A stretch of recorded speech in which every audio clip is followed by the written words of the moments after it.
আপনার জন্য কনসিডার আপনি বসে বিসমিল্লাহির রহমানির রহিম। শপথ বাক্য পাঠ করছি। আমি শপথ করে দিচ্ছি যে বাংলাদেশ চলচ্চিত্র পরিচালক সমিতির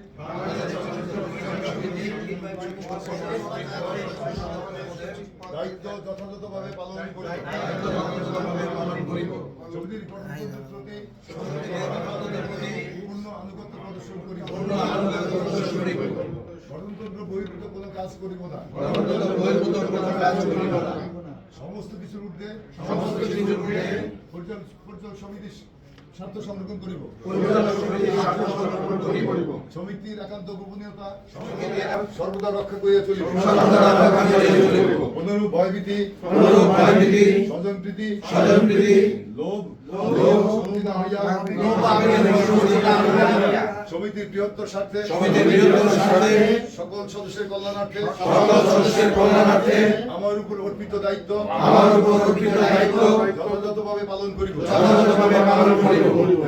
এবং সর্বদা শান্তিপূর্ণ পরিবেশ বজায় রাখিতে সর্বাত্মক সহযোগিতা করিব।